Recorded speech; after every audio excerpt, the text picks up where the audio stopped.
the June 15th, 2023 regular meeting of the Board of Education. Ms. Croce, roll call, please. Thank you. Member Nguyen? Here.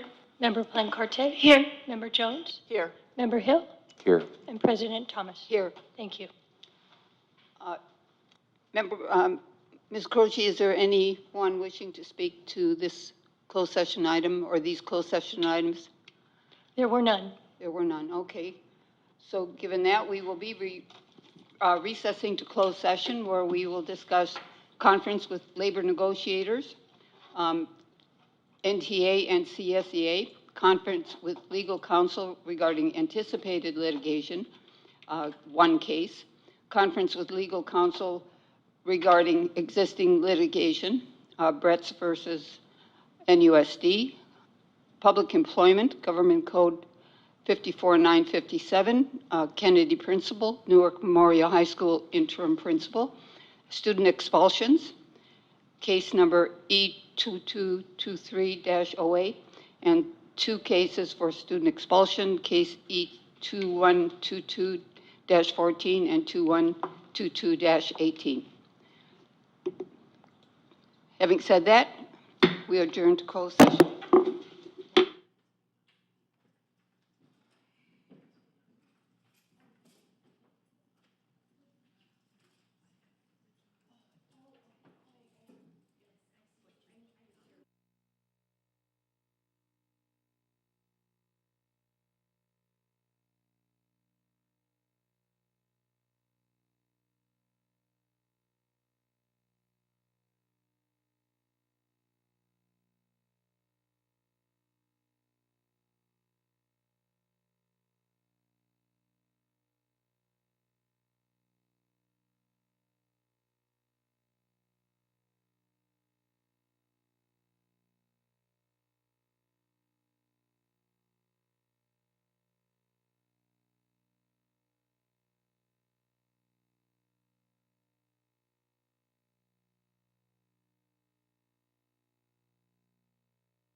did she call you? Oh, really? Okay.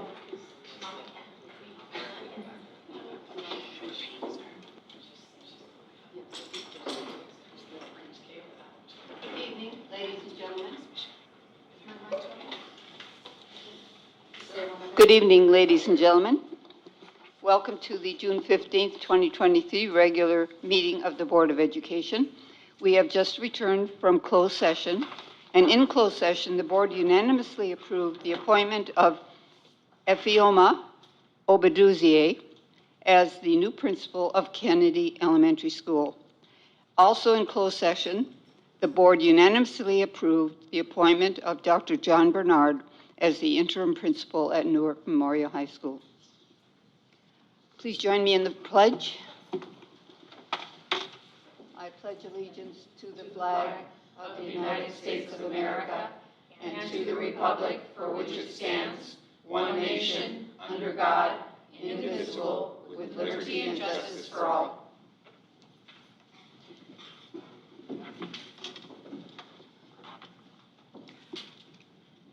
Next, I would recommend, or I would accept a motion to approve the agenda.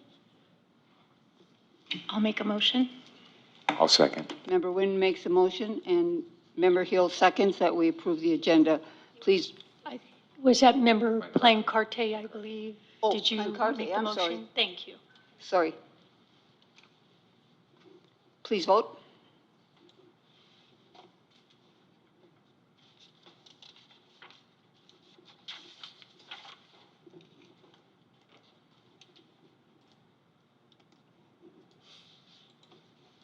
Votes are in, 5 ayes. 5 ayes, thank you. Next, we move on to employee organizations. I notice we have someone from NTA here. All right, good evening, Superintendent, board members. My name is Sherry Villa, and I'm president of our NTA. Feels funny saying, weird saying that.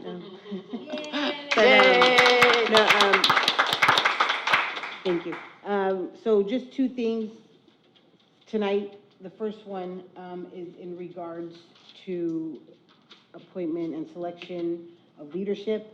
On June 3rd, 2021, there was a study session called Leadership Selection Process. More specifically, slide number 8 from that presentation gave an example of for principal selection, one of the panel number 1 who would be on that panel, NTA, CSEA, NUMA, parents and students for secondary. Moving forward, if I could request that the panel 1, members of the panel be followed when we have leadership selection, the selection process and the interviews. I have NTA members who are available throughout the summer, and if they are not, I am available to sit on these interview panels. So again, moving forward when it comes to leadership selection process, NTA being on panel 1. And then the next item is, and I have, if I can give these to Jody. And I only made 6, so I can give this one when I'm done. But in regards to the resolution on the agenda for tonight for designating certain general funds as committed fund balances for the 23-24 school year, what I've included is last year at this time there was a commit to budget balance reserves for the 22-23 school year, and the history on last year's, which is the second page, when the district reserve cap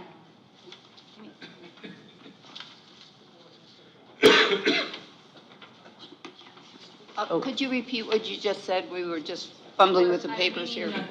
Oh, I made those for the board, I'm sorry. Sorry.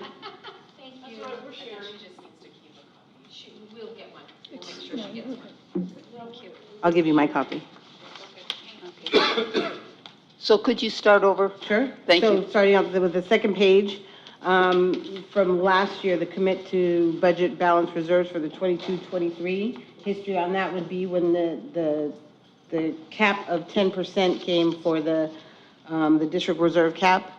What was told or explained to NTA anyways, that the amount of that 7% was dog-eared or committed to what you see here on the second page, just under $6 million. Now, going to this year, seeing that fund, whether it's called the same, designating certain general funds or commit to budget balance reserves, but what's standing out is that we have, that sum is doubled. Now we're at $11 million. And what I'd like to point out is that we have strategies to increase enrollment. I mean, don't get me wrong, there's good things that need to happen on there. The facilities improvement, yeah, furniture replacement of $1 million, that'd be great. Which one of our school sites are gonna get that new furniture? But more specifically, the strategies to increase enrollment of $200,000.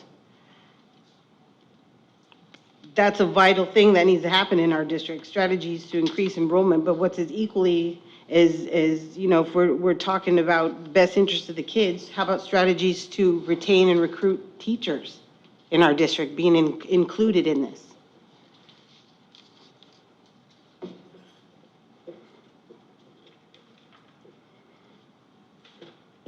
Thank you. Thank you. Superintendent, when this item comes before us, could the board please get an explanation? Sure, absolutely.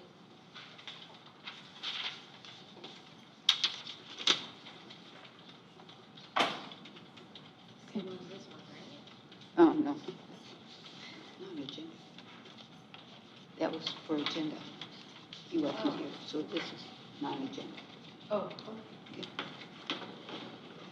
So next we move on to public comment on non-agenda items, and we do have one individual that wishes to address us, Mr. Paul Bretz.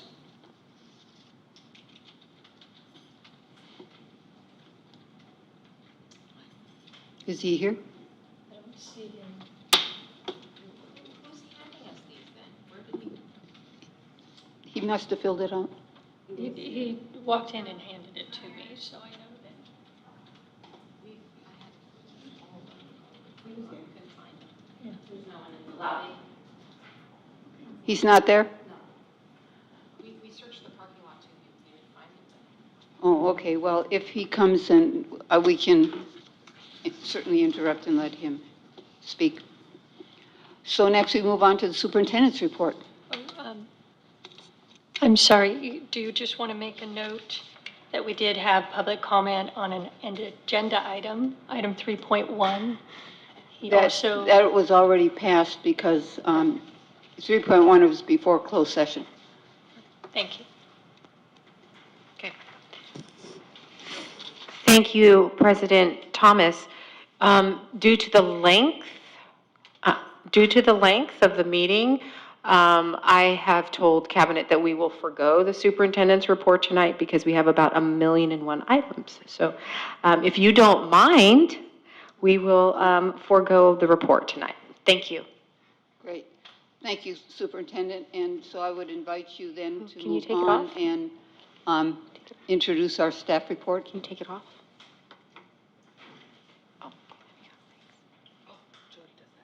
Oh, I thought it was you. Because I saw it on your thing. Oh, that's something else. Oh, that's something else.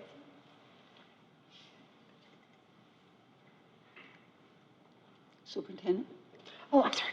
I'm just looking around. Okay, all righty then. At this point, if, oh, you are? Oh, wonderful. Okay, Dr. Pierce Davis, if you would like to present on our local indicators. Thank you. Absolutely. I'm presenting on behalf of our Director of Teaching and Learning, Ariel Dolowich, who's on vacation this week. So I'm doing my best to fill in his shoes. Obviously, this is a collaborative effort, but there is no but. Let's begin. Thank you. All right. There are two ways in which we get information through local indicators. One is directly from the California dashboard. That is data that is accessible to our entire community. It includes many things, but it also includes basic services, which is priority one. Then you'll also see sort of local self-reflections on the rest of these indicators. This presentation of local indicators happens on the same day that we go through our LCAP. What you've seen before is presentation of local indicators in years past at the same time that the California dashboard gets updated, which, as you know, normally happens in October, although this year I think it didn't happen until late December because we didn't have a dashboard for a year. So you'll see those for priority 1, and then you'll see a local self-reflection for the rest. And that self-reflection is really a matter of looking at sort of a rubric and looking at how we're doing across basic level services. So for priority 2, implementation of state academic standards, then there's priority 3, parent engagement, then it skips 4 and 5 and goes to school climate, priority 6, and access to broad course of study, priority 7. For priority 2, implementation of state academic standards, you can see here providing professional learning for teaching to recently adopted academic standards, instructional materials, and then implementing policies and programs to support staff in identifying areas where they can improve. You can see the subject areas we have and whether or not we've listed them here as full development, initial development, and full implementation and sustainability. As you know, we have moved beyond NGSS and are now working into our STAR and STEAM work. We are working on full development of ELA and math, although we are looking to pilot a new ELA curriculum. And then initial development, therefore, ELD and history and social science. We just adopted a new history social science curriculum. And for ELD, while we have some schools that we would argue would actually be in full implementation and sustainability, specifically our SEAL schools, not all of our schools have benefited from that. And so we wanted to recognize that this is still a work in process and that there might be some schools that need that more targeted ELD support. As we move on, the same thing for that second category. We've left ELD in full development because, again, Lucy Calkins provides those talking points, but they could provide a little bit more robust resources. As we approach a new ELA curriculum, we're really hoping to find a core curriculum that includes designated ELD lessons incorporated in that curriculum. But obviously, that will be our curriculum council's decision, but that is what we're hoping for. And then finally, as we think through implementing policies and programs, we're going to continue to work with our principals, both veteran and new. And as you know, we've got quite a few new principals learning how to use observation feedback cycles to support their work and really bringing in, again, full development and then full implementation and sustainability around our core subject areas. For priority 2, other adopted academic standards, I do want to make one quick note of a change. We have moved career technical education from initial development into full development. While we've had a partnership with the ROP program for some years, to be clear, there was some confusion. There was some misunderstandings around CTE pathways and the different ways that students could access these classes. Our coordinator of access and equity, Heather Decker, has really spent a lot of time and energy this year and making sure that we are very clear on the different pathways that students can take CTE courses and become completers, course completers. And so we are moving this into full development, and we hope to move this into full implementation and sustainability as we continue to clean up our different pathway models. In terms of progress in creating welcoming environments for all families in the community, we've noticed that on the California Healthy Kids Survey, there's some differences in responses from staff and families around welcoming environments.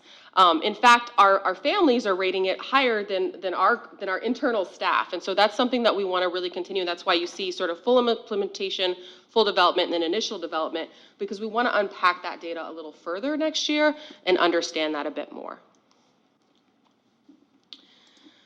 As we move on to building relationships and partnerships for student outcomes, although we do have conferences, so one of them is building partnerships and it involves really providing families the information and resources so that they can take those resources home and either extend that learning or support that learning. And what we've seen in our LCAP survey specifically is that there's variation across our district. that's, with teacher autonomy, that's going to happen. You're going to see variation. But one of the things that have been asked of us is to try to create some common expectations around how parents can extend that learning at the home. So that will also be an area for growth for us.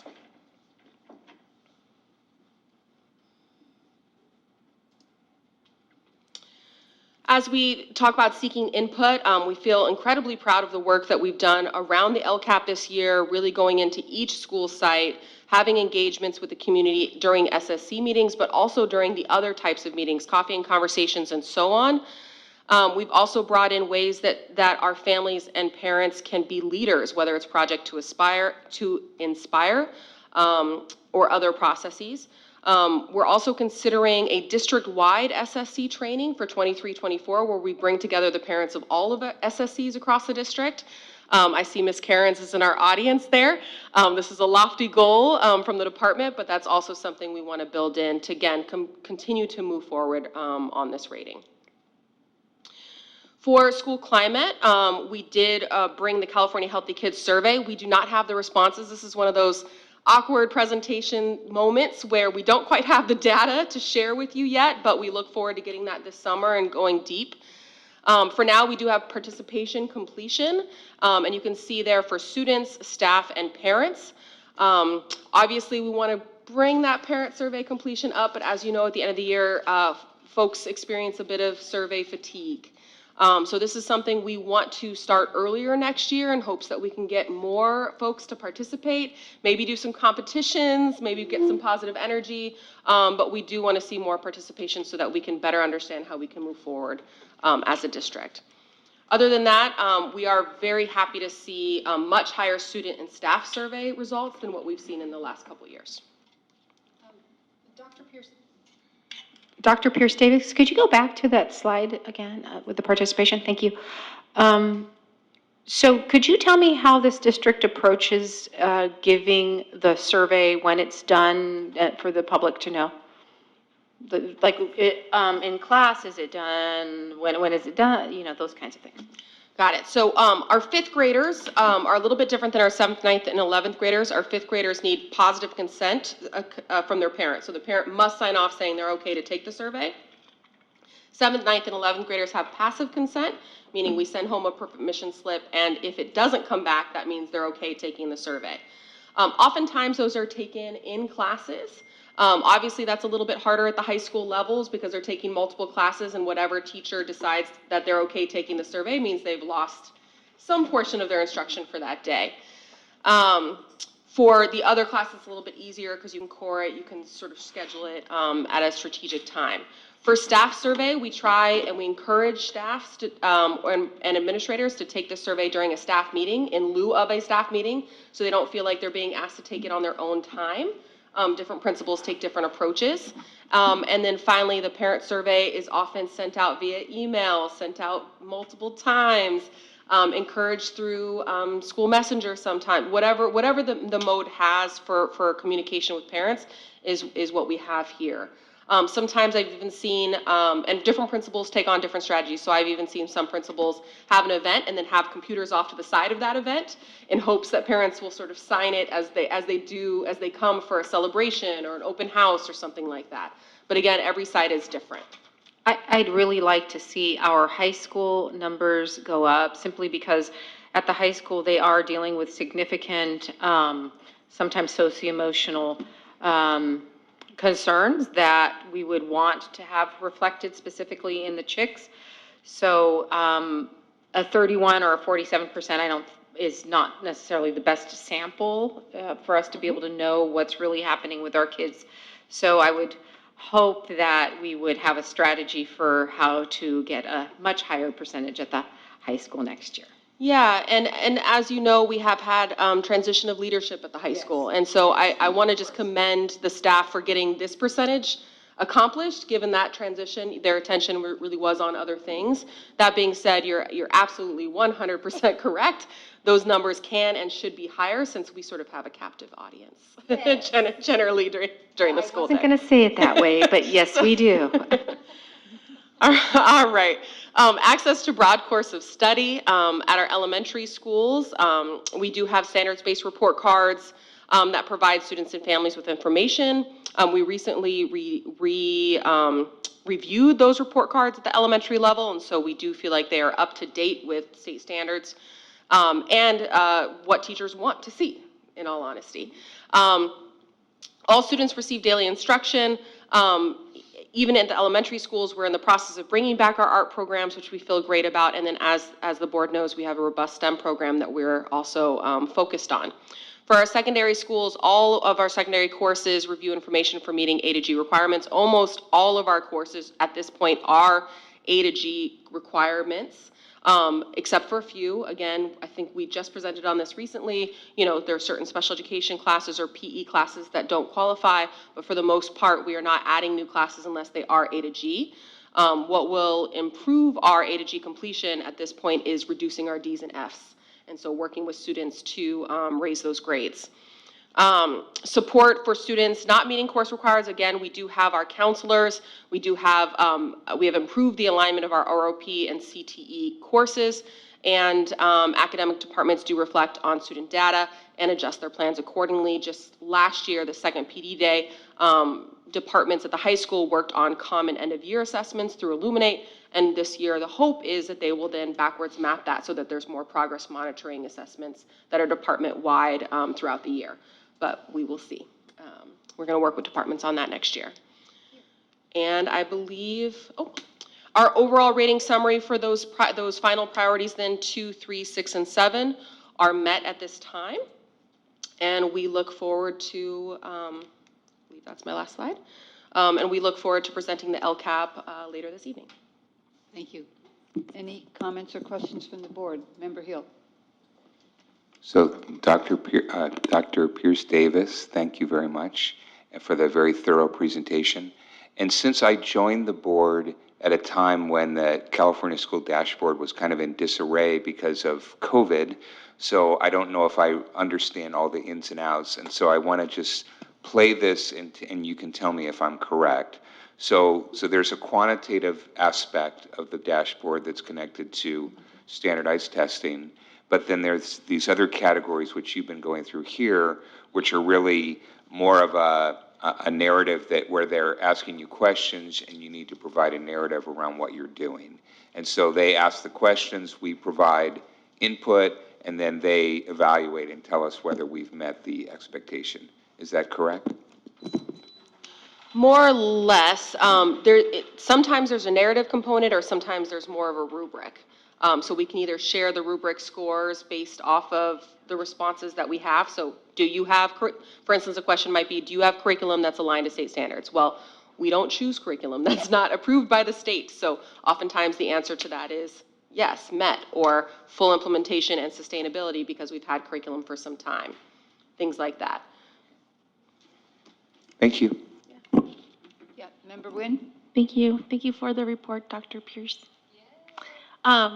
Just one quick comment. I'm grateful that you mentioned that there's going to be training for parents who are on SSC, and it's going to be district-wide for parents to be able to meet, and also hopefully along with staff in training and stuff like that, because I know that initially when I started out here in the district at the elementary school, when we were asked to be on the SSC, we did have like one, high-level meeting about what the expectations are of the SSC, but I really appreciate the district moving forward and also including additional training for parents who are involved and teachers and staff that are involved. So thank you. So as a follow-up, isn't there a requirement that there be school site council training at the beginning of the year? Great question. Thank you for clarifying for our community. Yes. So every principal will take their site through SSC training. That's step one of all SSCs. One of the things that we would like to do, though, is start to create some positive energy where teams can come together, come to a district meeting. They're all getting the same information. As you know, we have new principals, right? So this would be a support to them as well. It just creates an energy around parent leadership that we want to continue to foster. Thank you.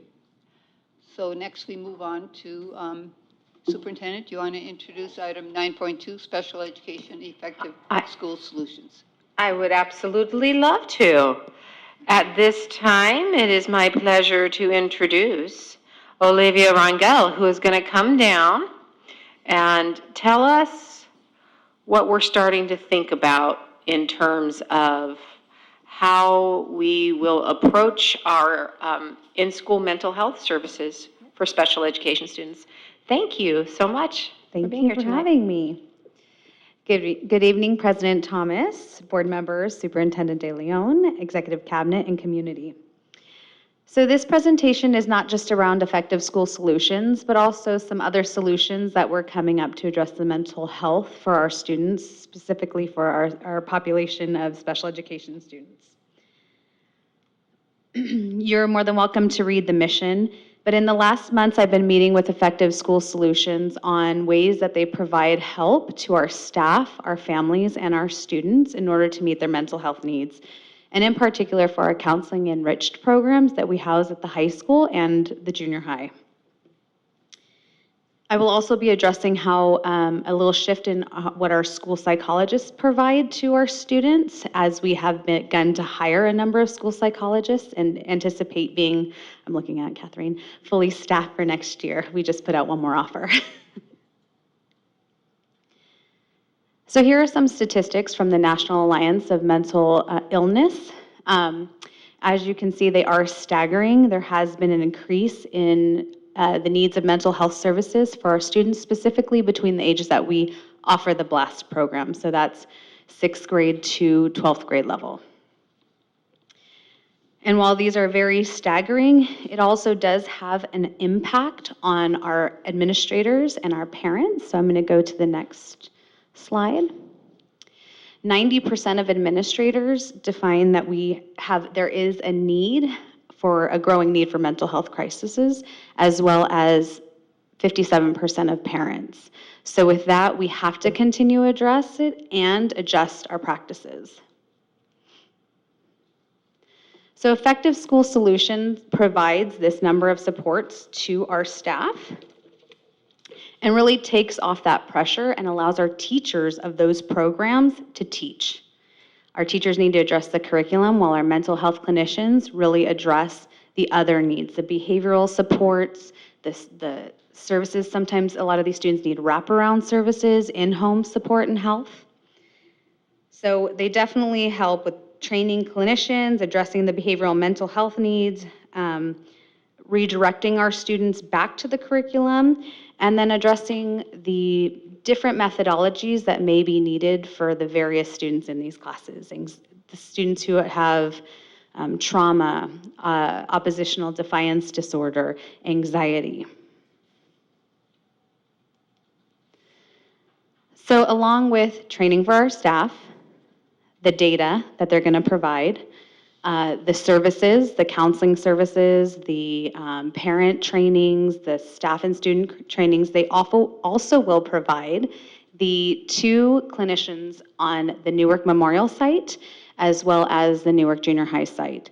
So if you're familiar with any other districts, a counseling enriched program is typically offered at each school site in order to provide services to the students who need that intensive help, as well as reduce our output into non-public schools and residential programs.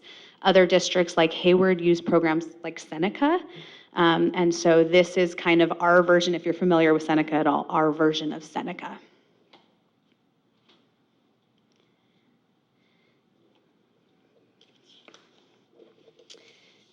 So again, these are some of the statistics that Effective School Solutions did provide to the districts that they provide support to nationally. You guys can read them for yourselves, but also the biggest thing is increase in attendance, and that is twofold. One, to reduce the amount of disciplinary issues that cause students to not be on campus, as well as address the anxiety that many of our students have that cause them to be school avoidant. So really addressing that trauma. And I have a middle schooler. I know how hard it is to get him to school some days, but imagine if he had other concerns that are preventing him from going, and that are happening in his head, right? How am I as a parent going to address that? So giving our parents those tools. So again, talking about that school avoidant component of it, they provide in-home supports, check-ins, coaching. An area of growth for us is attendance for our students with disabilities. And then also just, again, providing smaller goals with specific tools. So they listed a few tools here they use that are specific to, we call it other health impairment, but that are specific to the disability that they've been diagnosed with from their clinicians. And also just having a person that's not the case manager or the teacher be able to connect all the dots for students who have these needs. So again, these are some of our goals in working with ESS. More thoughtful, planned out clinical plans for our kids who are in these programs before we recommend them to non-public schools and residentials. And I'm assuming that you guys are, just in case you aren't familiar, residentials are when they're cared for around the clock. So, which can be costly and also impact a student and how they feel about being in our schools.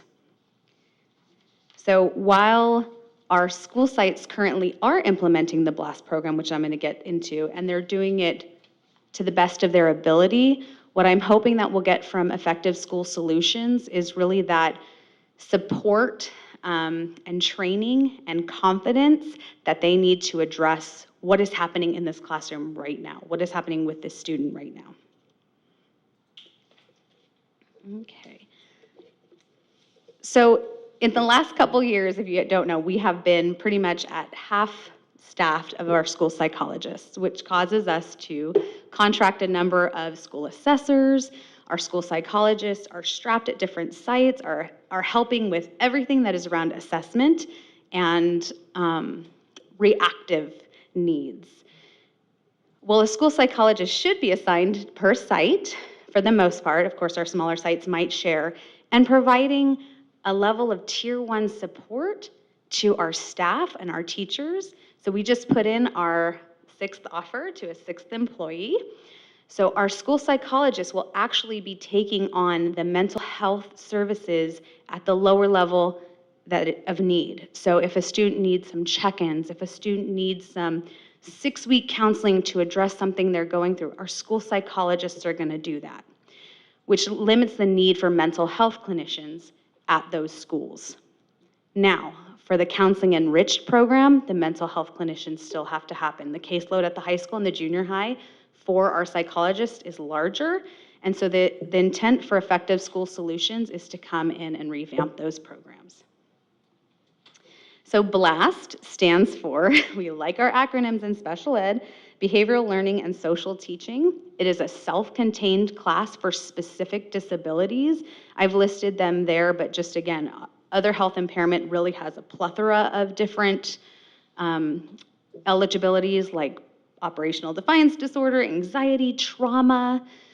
So really taking the time to meet our kids' needs in the self-contained class and support in the home and school. So the fidelity of this program prior to COVID was amazing because our staff had the institutional knowledge. They had the training, they had supports, and then of course we had retirements, we had staff leave. So I'm also hoping that Effective School Solutions is a temporary solution to provide that institutional knowledge again to our team.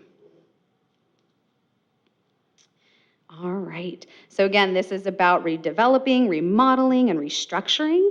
Currently, New Haven and Fremont do have programs similar to this and I'll talk about how we as a CELPA work with one another. But I really just want to bring back the fidelity of the program, reduce our non-public school and our residential placements, and also increase our staff's confidence in their ability to support these students on a general education site with training. Number one thing, training and services. So here's just a little statistic around residential placements in non-public school in the last couple years. Just drawing your attention to 2019 and 2020, where we were at 8, and then the increase after COVID. SELPA placements are programs such as Harvey Green, which is a counseling enriched program in Fremont for elementary students, which is a very rare need. We don't have enough students in our district to create an SDC. So what we do is we pay Fremont for the services and a portion of the teacher's salary to help support our student there, which could be a potential for our other people in our SELPA to pay into our program here. As you can also see, I want to talk about this year. So we started the year off with 4 residential placements, and next year we will start with 1. We did get an increase in non-public school placement because often when our students return from residential, they still need that in-depth support, which then we place them in non-public school. What does the +2 school avoidant mean?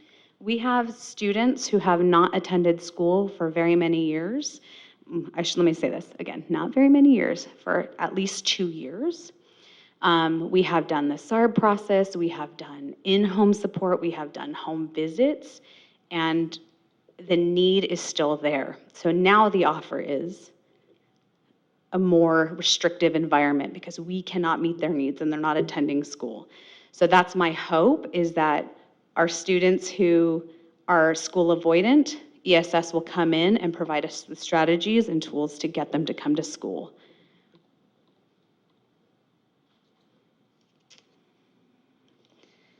All right, this is the hard part. Talking about a cost breakdown when we're talking about students' needs is very, very difficult.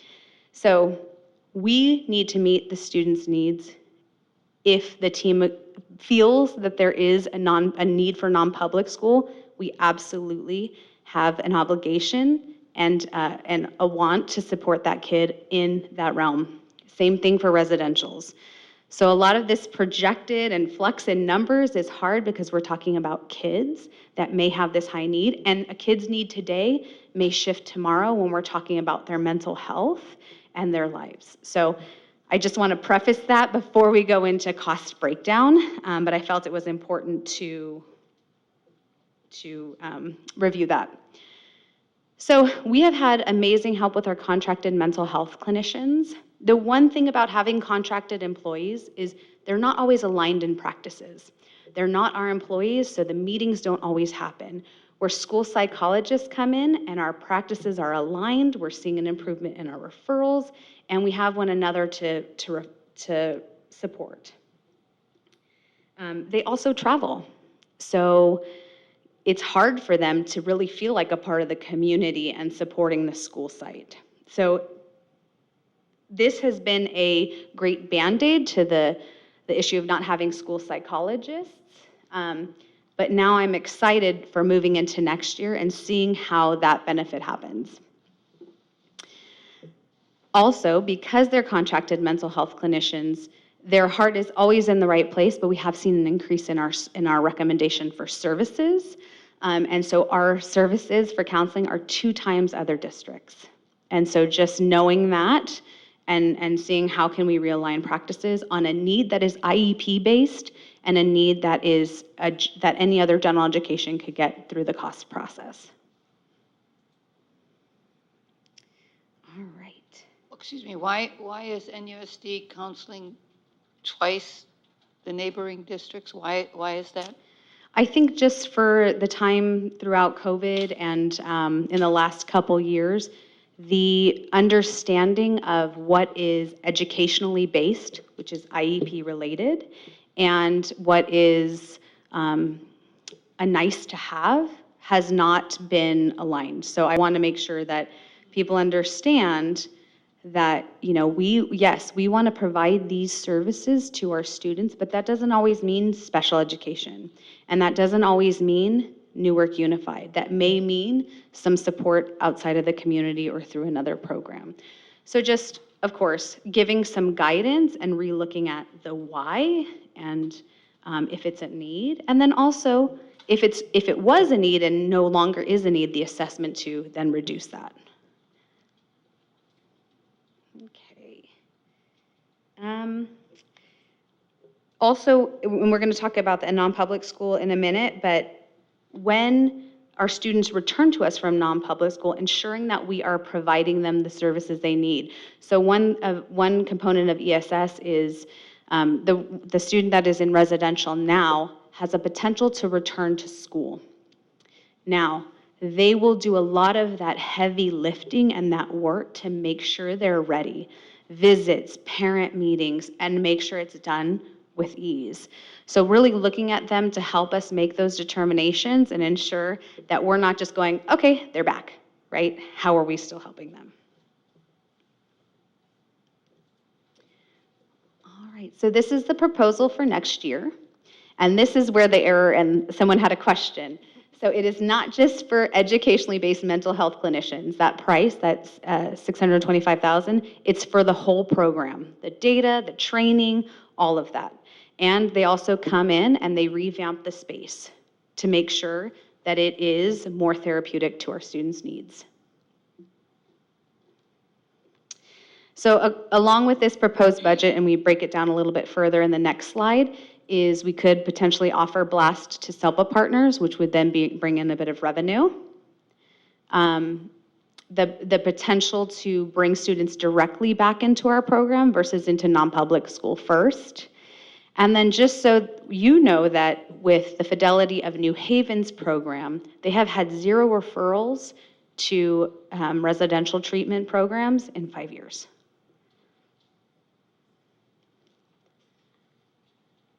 Now, again, we're saying all of this with extreme caution because we're talking about students and our most vulnerable students. But here's just some cost analysis that we have done to look at what the potential is. And it's really hard to know because some of our students may be making great progress and ready for that return, and some of our students may not. And weighing that out and what can happen within a day could be extreme. So I'll just let you have, I'm sure you had the opportunity to look at this. But also increasing our ADA, and this just was based on 3 students, the 2 school avoidant, as well as 2 students who struggled with attendance all year in both programs. So just kind of guesstimating what the potential ADA could be. So with this program, here are some targets and measures. Again, when I talk about improved cost of services, I think I've reviewed that a lot, but I'm really focused on what we're providing to our kids, the quality of our program. When we say they're going into the BLAST program, what does that mean and what are our goals? We want to keep them in the least restrictive environment while providing them the services that they deserve per their IEP, and then working with their families to really support those goals. So I think that's my main goal in bringing effective school solutions, as well as I'm excited to be able to have the school psychologist to provide that support at each school site and move beyond just the assessments, which there's a lot of, but being that site support is another main goal. And then also just the training that they will be able to provide to our parents and staff. So I just want to thank you all for letting me present, as well as I'm available to answer any questions you may have.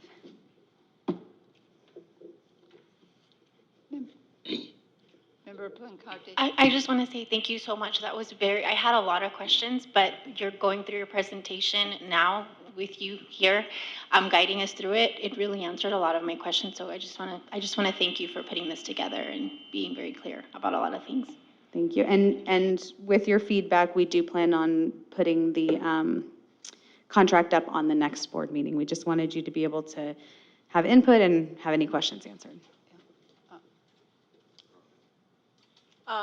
Looking at the targets and measures, I think I'm really, really pleased to see that it talks about training with staff too, because I think that because we have had a lot of turnover, that staff has kind of missed the key information on how to work with and around the students that have IEPs and 504s.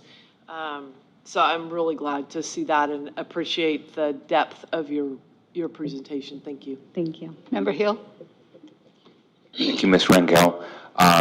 And as Member Pancarte mentioned, I mean, I think going through it, it makes more sense. And although I think there's a lot of potential benefits, I think the one thing that we really should keep in the forefront of our mind is on slide 15, right, where you're doing the anticipated side-by-side cost comparison.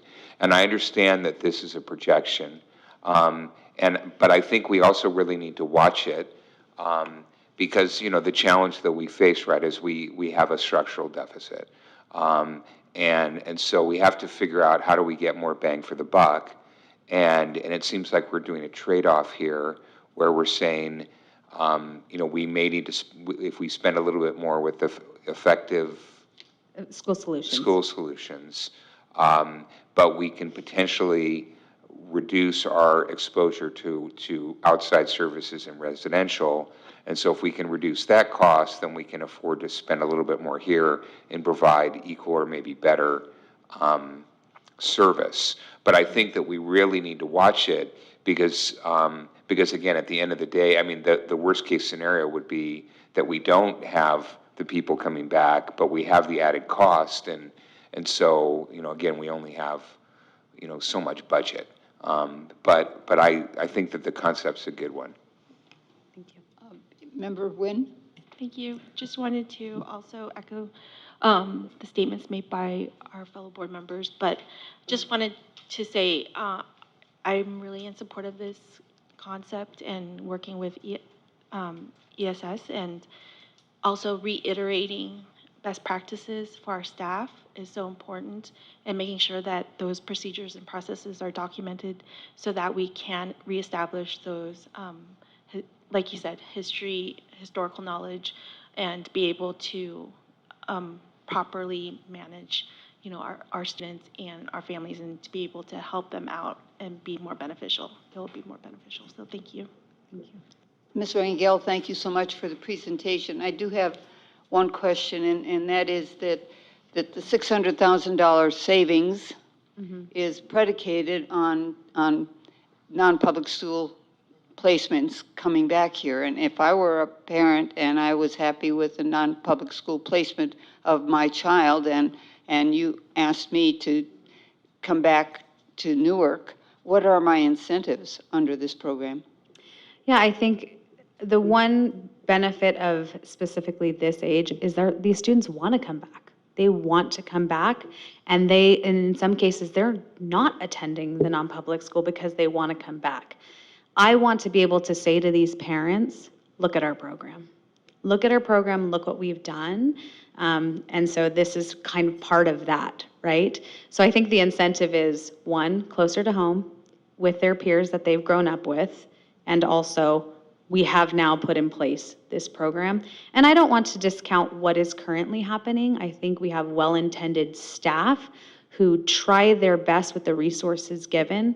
This will provide them with the training and support that they need just to make it a really excellent and I program. agree with that. I think our staff is terribly stretched thin, and with the large turnover and losing the institutional memory, that this kind of support is necessary for that reason, if that reason alone.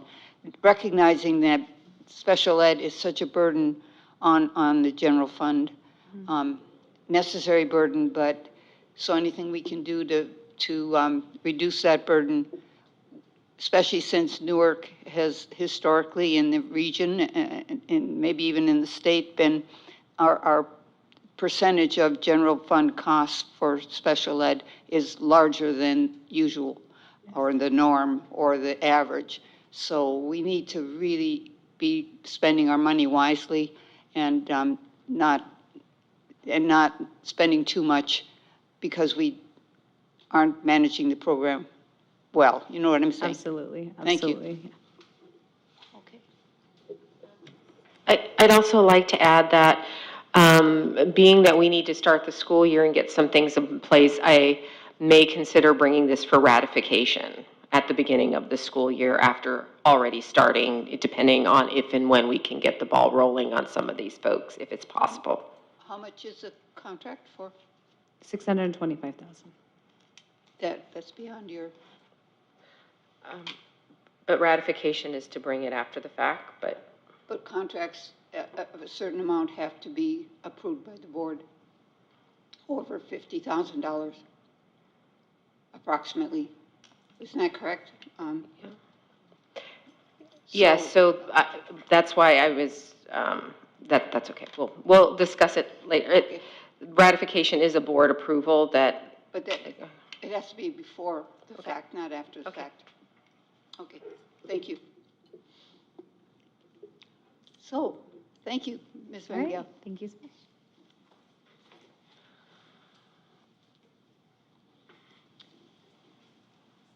So next, we move on to new business. 10.1 is approval of the 2023-24 Local Control and Accountability Plan. Hello. Miss Abby, would you like to come up? I know you've already presented it, so this will likely be more questions. Yes, I don't have any presentation to provide you today, but happy to address any questions that exist before you all go to vote. I don't have a question, but I have a request. Yes, of course. And is it possible for board members in our inbox, mailboxes, to get a bound copy of the LCAP? Absolutely, yes. I'd love to have one. Okay, Thank you. done. Like the budget. Like the budget. Absolutely. I'd like to make a motion to approve. I would like to make some comments first before we approve it. I really wanted to address where intervention is concerned. I see that, there was an end to the funding needed for intervention to work across, for teachers to work across all elementary sites due to the consistent challenges that were related to filling these positions. And I do see a mention providing additional support for intervention services and programs that will be supported through the Learning Recovery Block Grant. I really just want to say here that, I just have some concerns as far as the kids who don't quite fall in the unduplicated criteria and are overall good students, but yet are falling behind. And now what really is the plan for our teachers who are already overstretched and don't have the bandwidth to do in-classroom intervention themselves? And, I guess my question here is there any way that we can possibly, address this situation of losing intervention? And could we somehow ask NTA to designate a couple of teacher representatives to give us feedback on intervention strategies and what we can do to address that for this coming school year? Do you mind if I speak to? I'd love to just speak to the part of, and appreciate the concern that learning loss is shared across lots of different demographics, and totally agree, and we see that in our data. The benefit of the Learning Recovery Block Grant is it doesn't have the same constraints as our LCFF dollars that are designed to target specific demographics. So there's a benefit and a sort of more openness to how schools apply those funds from that budget source in comparison to the LCFF dollars. And agreed, we have, I think a lot of us across the nation are still trying to find out what is the right way and the best way to accelerate student learning after the pandemic. I think that's also why we felt that it was a good move to decentralize the use of those funds so that those that are closest to the understanding of the dilemma are in the position to make the decisions about the best use of those funds. So this is some of what we were thinking about in that pivot. So didn't want to, yeah. So essentially, they're not going away. They're being reassigned to a different budget that's more flexible. Correct. Yeah. Member Hill? If I could just kind of add on, because over the past year, I've had many individual teachers that have reached out to me talking about the need for intervention support. And I just know that in our district, and I know based on my recent training as a teacher, that one of the real challenges that you have is with English learners is you have kids that they may have come over and they're learning English, but the challenge is that they're learning playground English and they're not learning academic vocabulary. And the further along that they get, the more difficult it gets. But the challenge is that for teachers, that if you have a class of 25 or 30 or 35 or whatever, you can only spend so much time to deal with kids that have some of these extra challenges, and it gets even more challenging and problematic the further along you go. And so, I'm wondering whether, we could ask this as maybe an addition to this, or maybe this comes as a board request. But I think it would be great to have kind of a panel of teachers come in, because I really think it's important to have the voice of the teacher to say, here's what we're facing right now, and maybe have them come together as a committee and maybe come up and present some options to say, here's this challenge of intervention, here's what we've kind of brainstormed. I think it would be very helpful for everybody. I don't know how other people feel. I feel strongly about that. I mean, they are the ones who are very close to our students, and they really understand, what's necessary. And, my fear too is, that yes, we will lose some kids there, and they will have difficulties later on, catching up. And I think once we are in that territory, it just gets so difficult to catch them up. And then, that's when our student achievement scores go down and their success and such. So. Member Nguyen? I just want to clarify. My understanding is that intervention is not going away, but the fund allocation is designated to the site so that they can decide on how to create an intervention program at those sites, correct? Yes. Thank you. Yeah, that was my only concern around kind of the trajectory of, we want to keep the democratic process alive, right? So if we decide that we centralize these, that's the district sort of determining for the site how they should use those funds. And one of the things that we've really heard is that we want to democratize that process. And so by changing the funding source, we're sort of giving the power back to the school site to say, what do you think is most needed for students? The reality is, if we put anyone in any room and say, what can we do better about X? They're going to say we need more.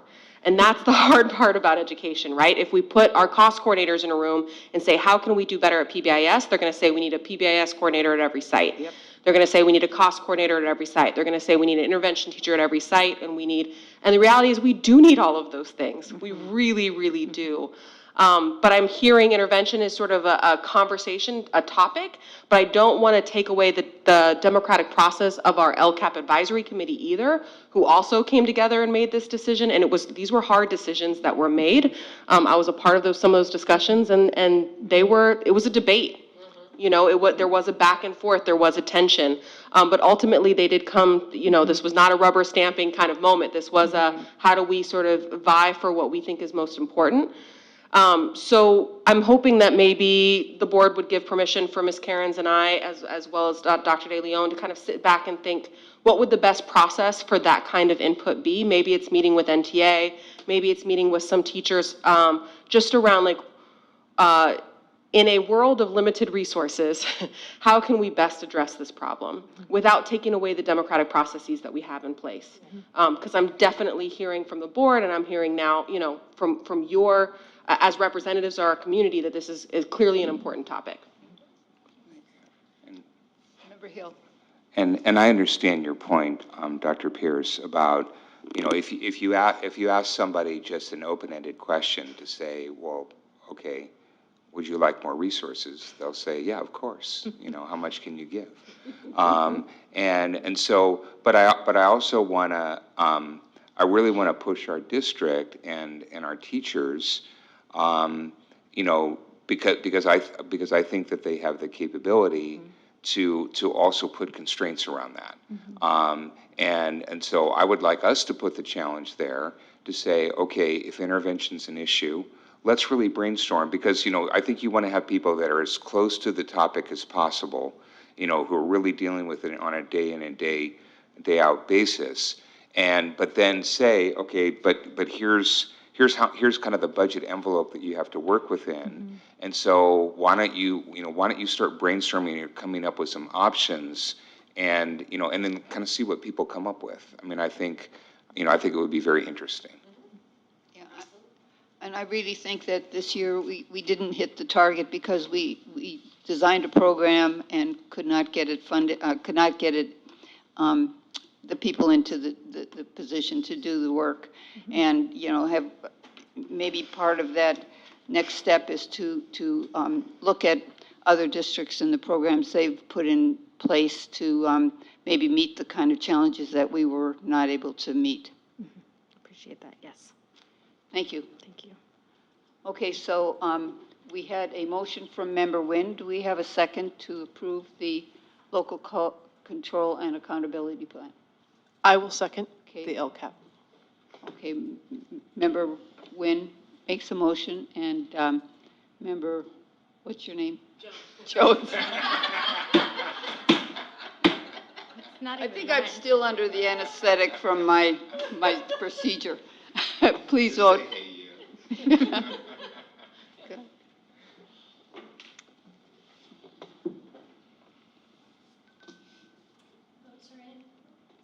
Votes are in, 5 aye. Okay, Thank you. thank you. Appreciate it. And congratulations, nice job.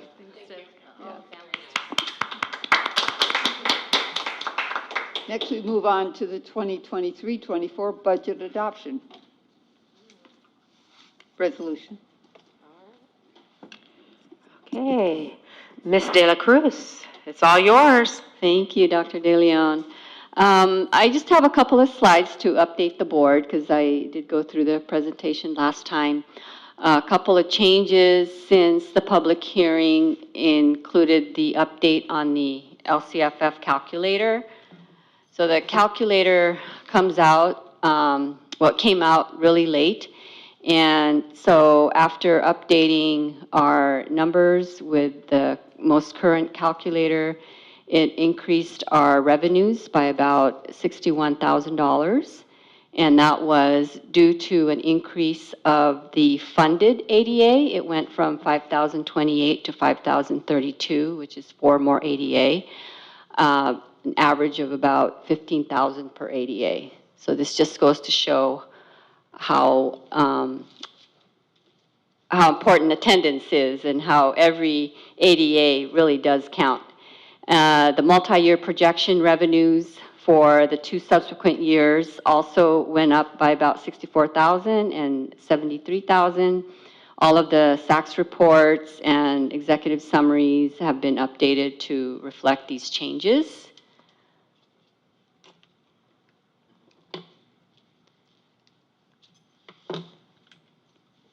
So what happens next is we have to submit our budget, if it's approved by the board, and our LCAP to the Alameda County Office of Education within 5 days, or July 1st, whichever comes first. In this case, it's the 5 days.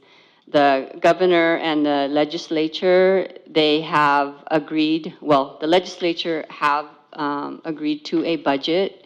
They met their June 15th deadline, so now the governor has 12 days to sign it or veto their plan. And then any significant changes to the budget will be presented to the board within 45 days after the governor signs the budget. We do have our year-end unaudited actuals for this year, 22-23. When we close the books, that report will be presented to the board in September. The superintendent, we will be convening a budget task force to undertake our important work so that we can recommend strategies for revenue enhancement and expenditure reductions to ensure our district stays fiscally solvent. And at this time, I would like to recommend approval and adoption of the 23-24 proposed budget, unless there are any questions or comments. Board, Member Jones. Jones. That's the name. Jones. I have one comment about the year in the fourth bullet down. It's September 12th, not the 14th. Oh, that second Yeah, that September second- meeting? Yeah. 'cause Oh, we're thank you, moving thank to you. Tuesdays next year. You're Good right, catch. thank you. Good catch. I Good, forgot good about that. catch. Wow, great. Member Hill. Thank you, Ms. Dela Cruz. And so just to make sure I understand, so there's a new calculator. It looks like we've got an additional, 70K that is going to drop to revenue because of that. But that's what you're saying right here is that the legislature approved the budget today. So this is probably the final number, or are they going to come out with some other calculator that might still change the numbers a little bit? Yeah, the legislature passed their version of the budget. It's not the final budget yet. So now it goes to the governor. The governor will go through it, and more than likely they'll, wheel and deal and come to an agreement. And then after that, there will be all sorts of trailer bills that will update the budget, and there will usually be another version of the calculator that comes out based on the state-adopted budget. Okay. And I know that we don't know exactly when, but just historically, when does that happen? Kind of just in general, the final calculator? Usually, let's see, it took them a couple of weeks after May revise, so, 2 to 3 weeks after the governor signs the budget. Okay, so we're probably talking about sometime in August? August, yes, sometime in August or early September. Okay. And then, and again, I know we don't have a crystal ball, but is it possible that number could go down? Well, if COLA changes, if any of the factors Okay. built into Okay. the all right, calculator, okay. Just keep our fingers crossed. the ADA formula, if they change any of that. Okay. Okay. But we want it to go up. Right. Yeah, so like last year, remember they added the LCFF enhancement? Okay. So that could happen again. Okay. And just for the benefit that I had asked a question about we are projecting a loss of 6 students next year for Yes, enrollment. correct. Projection is And that was 6 based less. on The most current demographic study? which the board will be given a copy of? Yes. I attached it to the board question answers. Oh, I didn't get a chance. Yes, Thank you. It's there. Thank you. Okay. You're welcome. Okay, thank you, I appreciate that. Yes, Member Nguyen. Do we have current enrollment numbers based on registered students for the fall yet? Oh, we do, but I don't. I might have the Excel. I might. Okay, For next year? yeah. Yeah. I think I might. Okay. You can just send it to us, that's fine. Thank Okay. you. I do have a little good news. We are in need of opening a couple TKK combo classrooms at a couple of one at each of 2 schools. Well, and anytime we add kids in TKK is a really good thing. So that's Is good that news. over our projection? That's with the numbers that we have. We didn't have enough space in TKK. So Right. we're holding in that grade level for sure. Great. So that's good. Wow, We just have to, That's very good. Yay. we just have to keep them coming through. Keep them here. Yeah, Keep and, 'em here. you know, those Start 'em young. these TK students are going to be kindergarten ready, and they're going to be on track to be reading by the 3rd grade, so they can be reading to learn by that time. So let's get our students into TK. That's my PSA for you, those of you at home. So, having said that, do we have a motion to approve the 23-24 budget? I move to approve. Member Nguyen moves to approve. I'll second. Member Jones seconds. Please vote.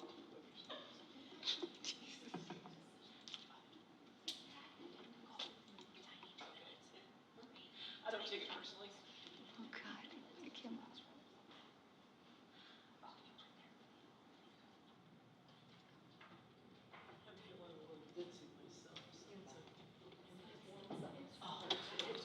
can't. Votes are in, 5 ayes.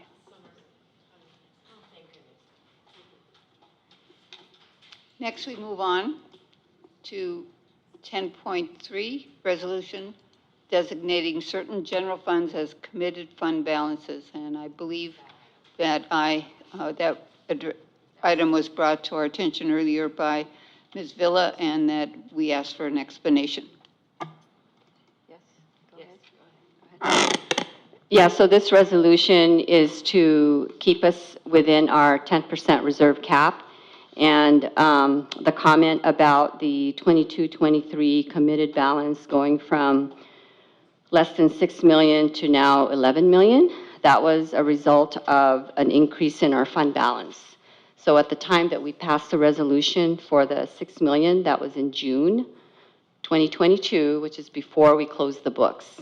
And then we closed the books in September, and we updated the resolution to increase the commitment in order to stay within the 10% reserve cap, because we did have an increase in fund balance. So are we going to have another $5 million increase in our fund balance? Hard to say. In this case, if we do, it will help. But we'll know more when we present the unaudited actuals. Okay. But that's that explanation. And then this resolution, because there's still the 10% reserve cap continues in 23-24, we have to continue to commit these balances. So do we have a motion? I'll make a motion to accept the resolution 2022.23.35. I'll second. Member Jones makes the motion to accept the resolution, and Ms. Blancarte seconds. Please vote.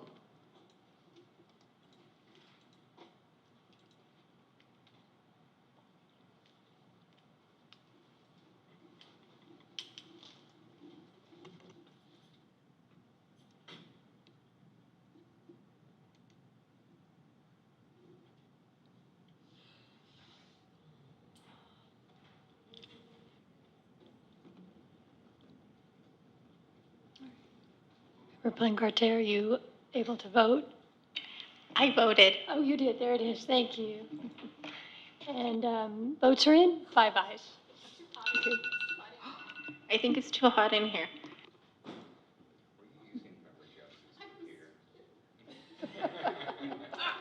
We are all flushed up here right now, for sure. Moving on to item 10.4, resolution to commit to budget balancing solutions for the 2023-24 school year. Would you like to speak to that? Ms. Dela Cruz. Thank you. So this resolution is attached to our adopted budget because we are giving assurance to the county that we recognize the deficit in the 2 future years of 6 million and 8 million, and that we are committed to figuring it out and developing a balancing solution that will include both revenue enhancements and expenditure reductions. Any comments from the board? I'd like to make a comment. I think it's going to be really important that we as a board talk about criteria. So we're going to be having a committee look at areas for making reductions. And I think we need to be talking about that maybe during our retreat, a little slice of time. Because, for example, you know, what's difficult is sometimes when we give each site, for example, a percentage cut so that we can add up all the cuts to meet our requirements to reduce and balance the budget. That might not be the most fair or equitable way to do it. On the other hand, we've talked in the past but never have done zero-based budgeting. There are areas, and I would think legal would be one of them, that legal expenditures that are out of balance over time. So I think that, if we can kind of have some guiding principles for the budget task force, and to stay as far away from student programs and classroom programs as possible, that kind of thing. Does that make sense to you, Superintendent? And It does. In fact, this exercise of convening a task force and leading them through the process of examining budget for reduction of expenditure and ideas for increasing revenue, that exercise in and of itself always begins with the core idea, or actually the core criteria that as we go through, every cut we make stays as far away from the classroom as possible.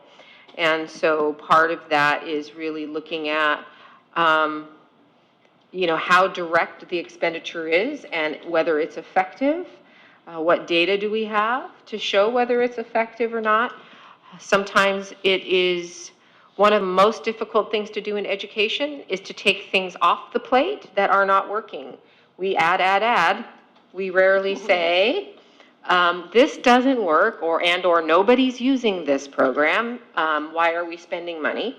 So those are some of the painful things too that you do, but you do it as a group, and but the idea, the premise is always that you stay as far from the classroom as possible when you do that. So that would be one of I think, the key criteria. And then, being willing to look at data. I think having to look at data and put it through the lens of, is it effective or not? Is it resulting in student achievement or not? I also wonder if thought has been given to, it's kind of like a budget advisory committee, and if thought has been given to the makeup of the committee.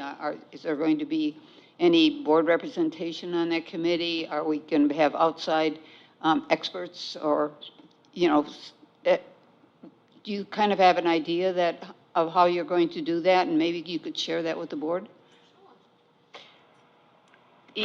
Sure. I think it would be great to have a facilitator help us, guide us through it. Somebody who's an objective sort of third-party expert person who is, when you're in a district and this is your heart and soul, we become very, very passionate about things.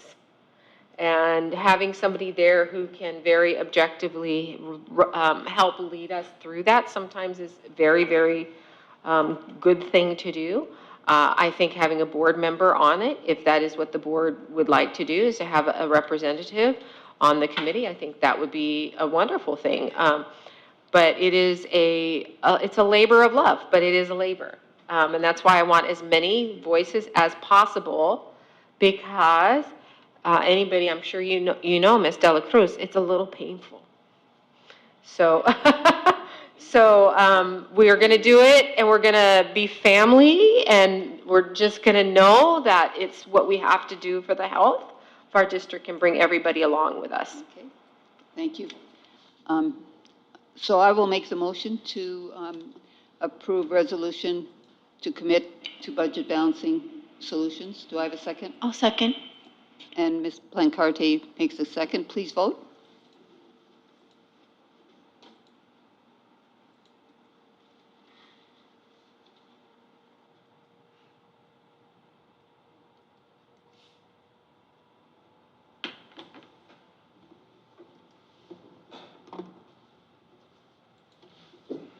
Votes are in, 5-0. Thank you. 10.5, approval of the single plan for student achievement, part 2. Yes, Dr. Pierce Davis. And also Ms. Carrots? Again, we have 3 sites available for you this evening. These are our remaining sites. So this is part 2 of our SPSA process. We're happy to answer any questions you may have.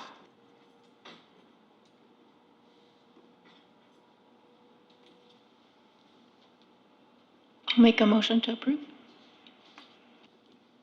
I'll second. Ms. Blanconte makes a motion, and Member Jones seconds. Please vote.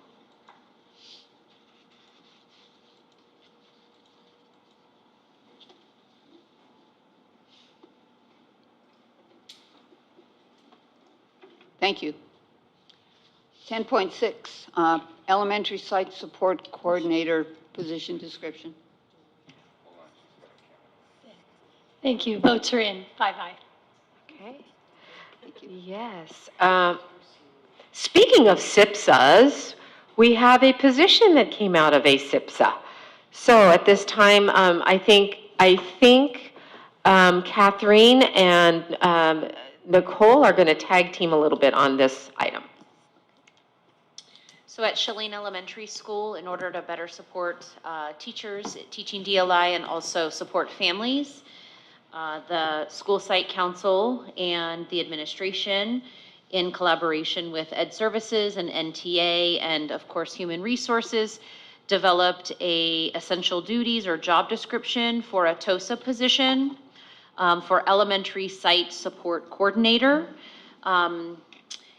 using $29,500 from their SPSA and title funds. This is a unique position.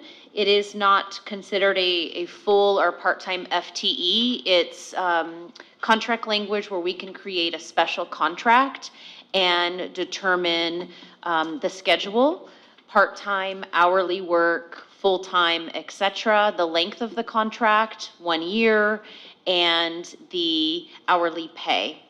And so for you tonight is the recommendation to approve the position and job description for the elementary site support coordinator. But in reality, it's for Shilling Elementary School to support DLI approximately 10 hours a week, an hourly special contract. So can I ask a question? Are we approving the job description or are we approving a contract? You're approving the job description under the category of a teacher on special assignment. Using the funds from their site plan, we will be able to draft in Human Resources an assignment contract, if you will, where we say in collaboration with NTA, here is the time frame, the hourly pay, and the schedule. So my understanding is this will be a retired teacher, so they would not be a current employee. Is that correct? I don't believe there has been anyone selected or finalized for this position. This is the initial piece that we're working on right now. So would this be a current employee or would it be a retired employee? And if it's a current employee, is it during this, if they're working during the school day, are they working with release time? Do you want to chime in? I mean, I suppose this is an HR answer, but there are steps that we have to go in the process. So while I believe the school site has someone in mind that is interested in a position of this type, we would have to follow our processes to make sure that it's fair and available to all. So we can't tell you whether this position is designated for a retiree or for someone who's internal. It would be open to either, and we would not be able to tell someone they're not they can apply for the position if they're an internal candidate. Does that make sense? Okay, so I guess my concern is that this is a hourly paid position. So if it's an internal candidate, they cannot be doing the work on school. So Right. it seems to me that it's pretty straightforward that this should be an approval of a job description. The next step is for staff, because it'll be under $50,000, for you to determine the contract with whoever that person is and all the, and then eventually we'll see it as a ratification, but of whatever staff approves, because it's going to be under $50,000. Does that make sense? Mm-hmm. Yeah, Member Hill? So, I agree with the concept and the importance of DLI. But I've been frustrated with the process that we followed over the past couple of years because I don't feel that we've had a clear plan around this, and I really don't feel that we've had any measurable outcomes. And so I'm reluctant to approve this, but I would be willing to approve it if we can make an agreement that we can have staff come back, let's say in September sometime, with a plan that basically says, okay, for this year for DLI, you know, here's the measurable outcomes that we're looking for. Here's what we think is going to be enrollment in the program, and then here's what we think are the targeted costs. And so I'm not looking for something exhaustive, but I want to make sure that anything that we do, and this kind of goes back to the comment that you made, which is that we've got so many potential things that we can do, but we only have so many resources and we only have so much money, and we're going to potentially have to cut. And so we really have to look at, okay, well, what are we getting? What's the bang for the buck? So I'm willing to support this if we can get that kind of feedback. Absolutely. We will schedule it for a report of what the plan is and what the planned outcomes are, and we can do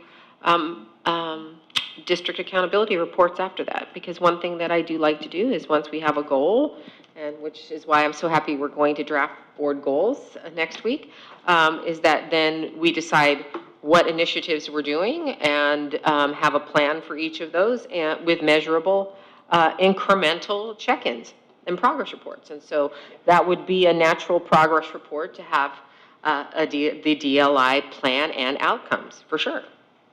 Great, thank you. So I would entertain a motion. I move to approve. Member Whidden moves to approve.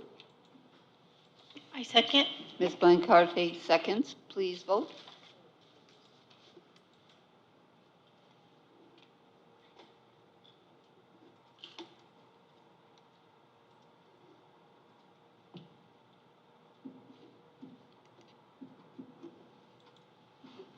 Votes are in, 5-0. Okay, thank you. The next series of items involve policies and administrative regulations. I would say that if the board is okay with it, when you make, we can not have a second reading unless there's any changes, and that we can approve these on the first reading. So, yes? When I read through them, I just want to say that I really appreciated the redlining and feel that, yeah, I could definitely go for approving them tonight based on the information that was given to us, because it was really clear to see what was being changed. Thank you. Thank you very much. President Thomas, would you like to do them on a slate of policies? Or would you like to do them each individually? I think we should do them each individually, Okay. but that we can ask for an approval rather than saying, okay, this is a first reading and just carrying it over. So I would ask for a motion to approve 10.7, Board Policy 4030, non-discrimination in employment.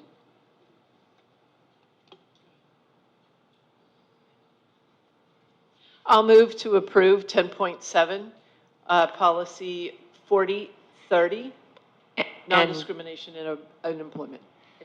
Sorry. And waive the second reading? And waive the second reading. Okay. I'll second.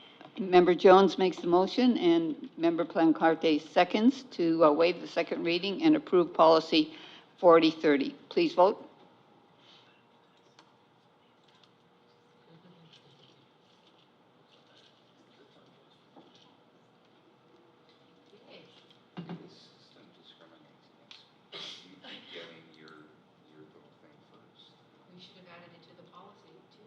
What do I get first? The voting thing. Oh. And you like click, and like, okay, on to the next one, and then Kat and I are still waiting. Oh, is that what happened? Yeah. Thank Okay. you. Votes are in, 5-0. Okay. Next is board policy update, board policy 4218 and administrative regulation 4218, dismissal, suspension, disciplinary action. I would entertain a motion for approval in lieu of not having a second reading.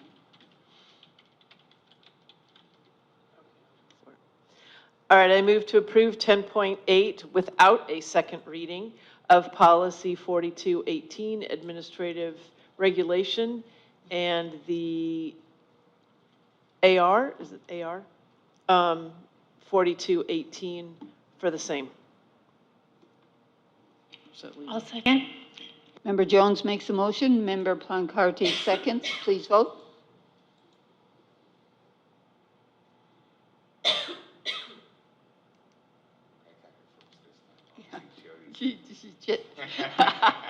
Okay, we know what's going on here. Okay, next, item 10.9. Sorry, votes are in, 5-0. Thanks. Okay, next, 10.9, Board Policy 4119.1, Civil and Legal Rights. I move to approve in lieu of second reading. Item 10.9, policy update, board policy 4119.1, civil and legal rights. I'll second. Member Nguyen moves and Member Jones seconds. Approval of Board Policy 4119.1.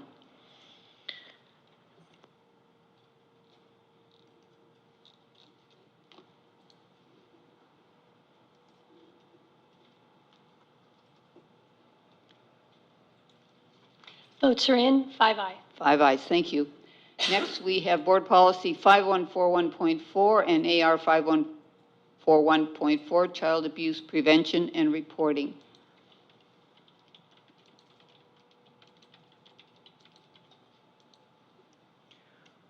I move to approve item 10.10, policy update for board policy 5141.4 and administrative regulation 5141.4, child abuse prevention and reporting, and waiving the second reading. I'll second. Member Jones made the motion, Member Plancarte seconds. Please vote.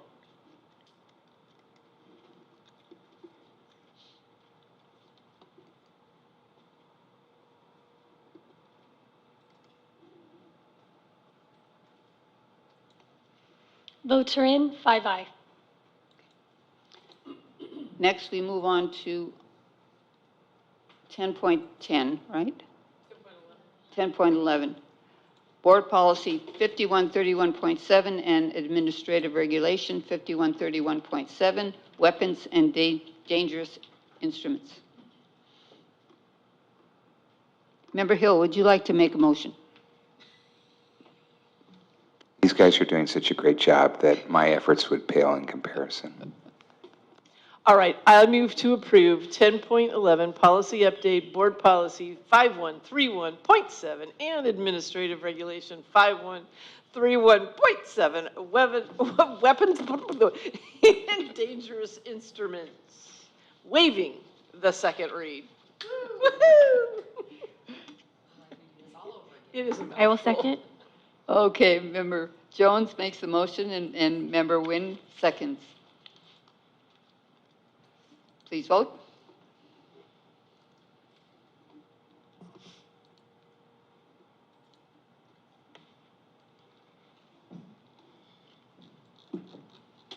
Votes are in, 5-0. Great, thank you. 10.12, Board Policy 3513.3 and AR 3513.3, Tobacco-Free Schools. Okay, President Thomas, you've shamed me into taking action. So I move to approve item 10.12, policy update, board policy 3513.3 and administrative regulation 3513.3, tobacco-free schools and waiving a second reading. Thank you. Second.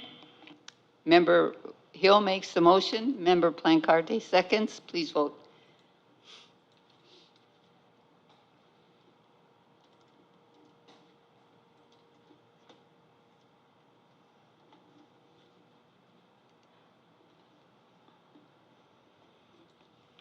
Votes are in, 5-0. Thank you. Next, we move on to the consent agenda, personnel report. 11 point, unless someone wants to pull any item on this. Okay. 11.2 personnel report. I'd like to make a motion to approve 11.2 and 11.3. I'll second. Member Nguyen makes a motion. Member Jones seconds to approve the personnel report, 11.2. No, and 11.3. Oh, and 3. Okay. Oh, that's right. Sorry, my mistake. Yes, we did vote them both together. Okay. Sorry, motion by Member Nguyen, second by, Member Jones. thank you. Thank you. Please vote.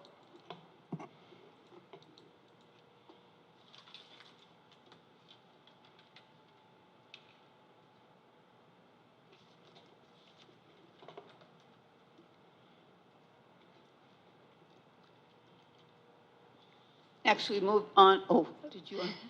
Votes are in, 5-0. 5 ayes. Thank you. Next, we move on to the consent agenda, non-personnel items. Does any board member want to pull an item? Member Hill. I'd like to pull item 12.7 and also 12.10. Is that right? Hold on a second. Or no, no, sorry. It's the warrants report, 12.15. So 12.7 and 12.15. Okay. So I would entertain a motion for all the 12.2 through 12.16, except for 12.7 and 12.15. I move to approve items 12.2 through 12.16 without 12.7 and 12.15. I'll second. Member Nguyen makes a motion. Member Plancarte seconds. Please vote.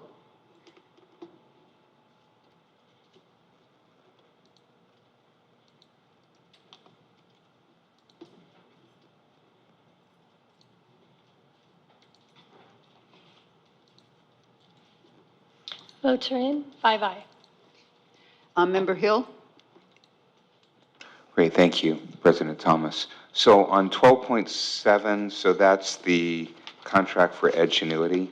I was just hoping that I could get a little bit more insight into, since we are in scrutinizing all costs, why we need these particular licenses.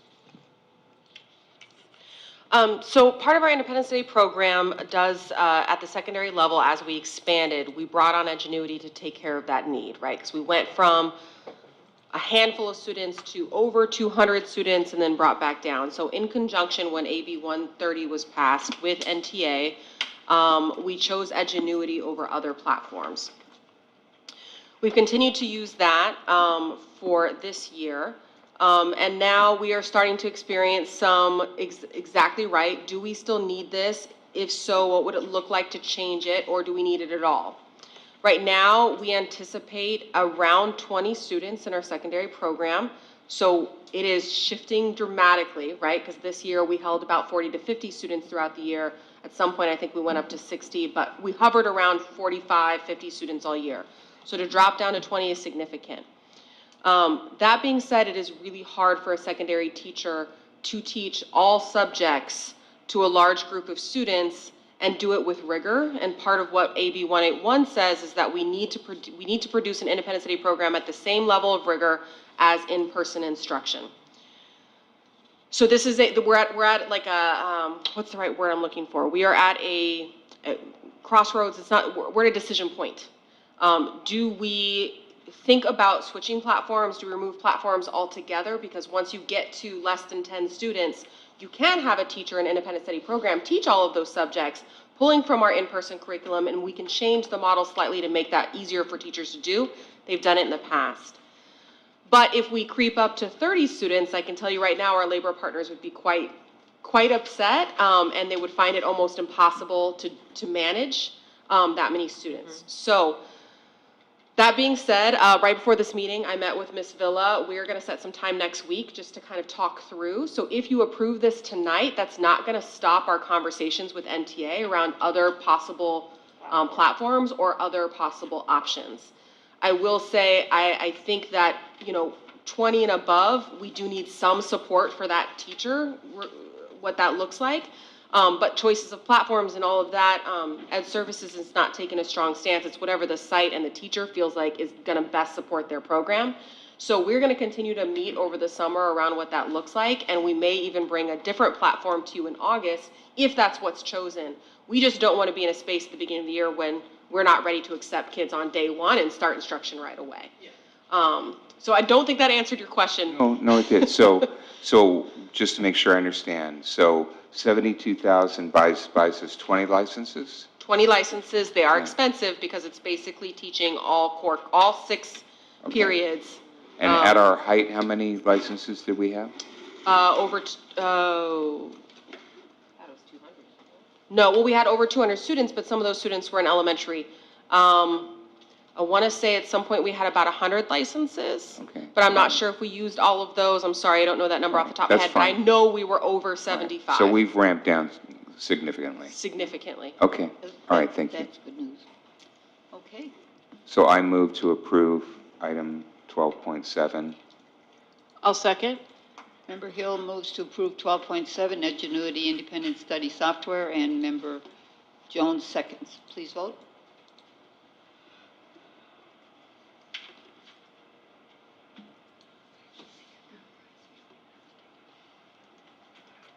Next, 12.15. Sorry, votes are still coming in. Sorry. I'm jumping the gun regularly. What time it is? Trying to get us out of here by 9:30. Member Wynn, are you able to vote?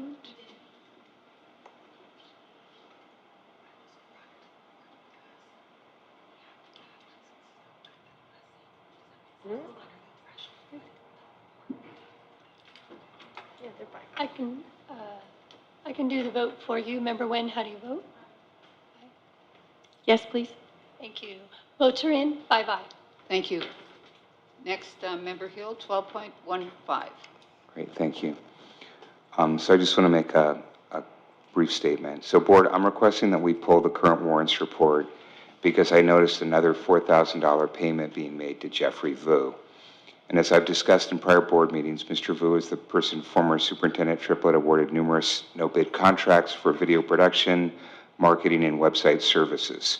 As I mentioned, Mr. Vu, for almost the entirety of his career, has been a full-time employee at the Oakland Unified School District and is in violation of numerous contract requirements laid out in NUSD's Standard Independent Contractor Agreement.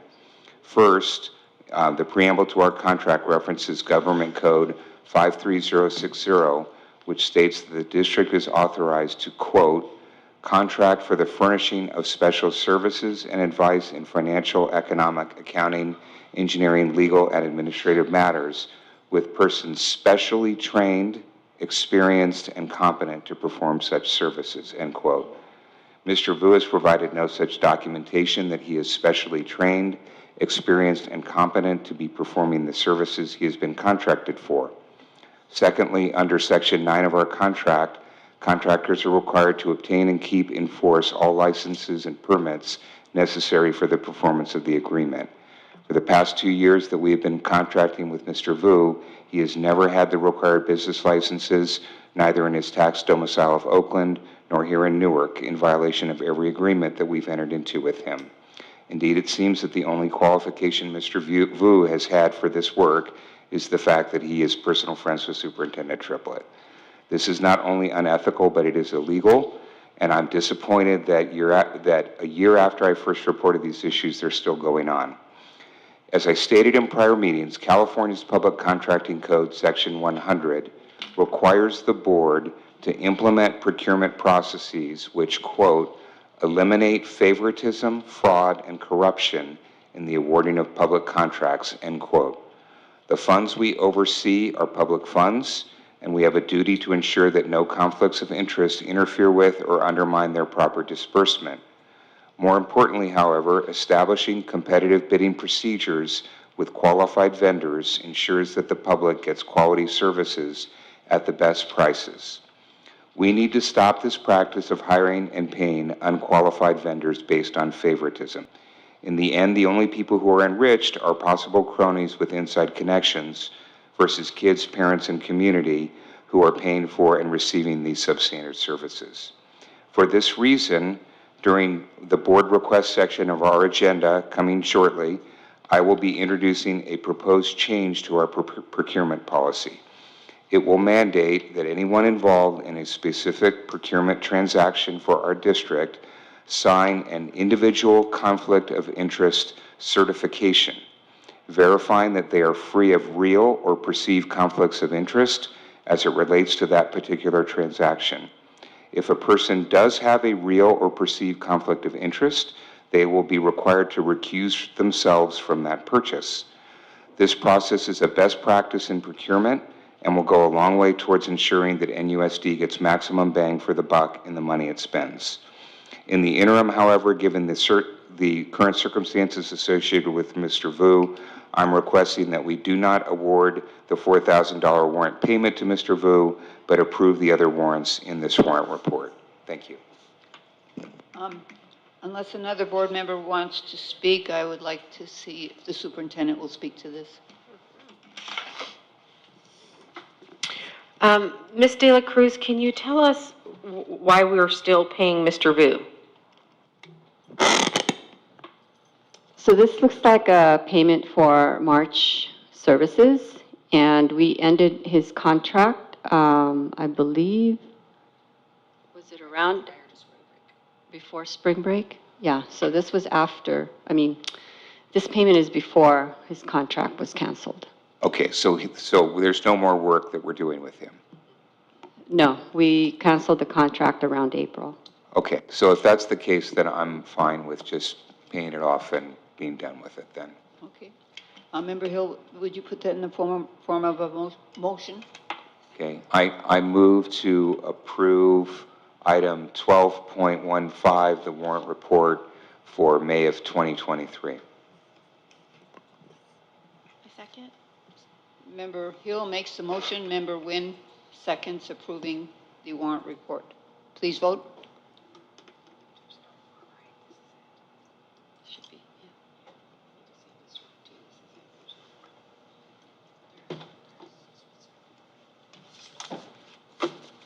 Votes are in, 5 ayes. Thank you. Next, we move to student expulsions. I would entertain motions on 13.1 through 13.3, one at a time. I move to approve the recommendation for the continued suspended enforcement of student expulsion, case number E2122-14. I'll second it. Okay, Member Nguyen makes the motion. Member Jones seconds. Continue the suspended enforcement of student expulsion 2122-14. Please vote.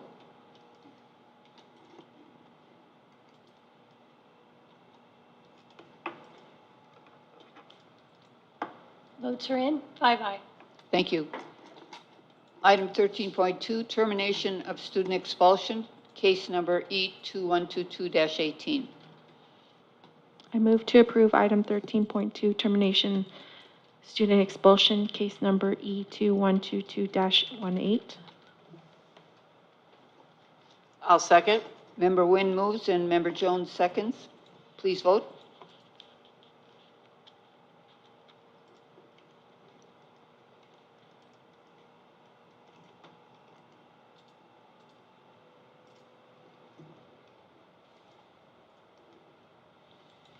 Votes are in, 5 ayes. Thank you. 13.3, student expulsion, case number E2223-08. I move to approve item 13.3, student expulsion, case number E2223-08. I'll second. Member Nguyen moves, Member Plancarte seconds approval of, or the staff recommendation for E2223-08. Please vote.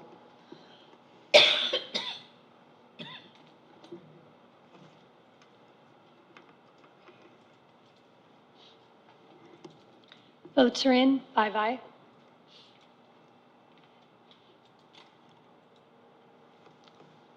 Okay, thank you. Next, committee reports, announcements, requests, debrief, and discussion. I noticed there is a renaming of You gotta do the renaming, right? It's an information only, yeah. information only. So renaming of Newark Junior High School. So I just basically attached the board policy regarding the renaming because I know it has been requested, board request twice, that we do this. This is the process. We have sample steps that have been taken previously with renaming schools.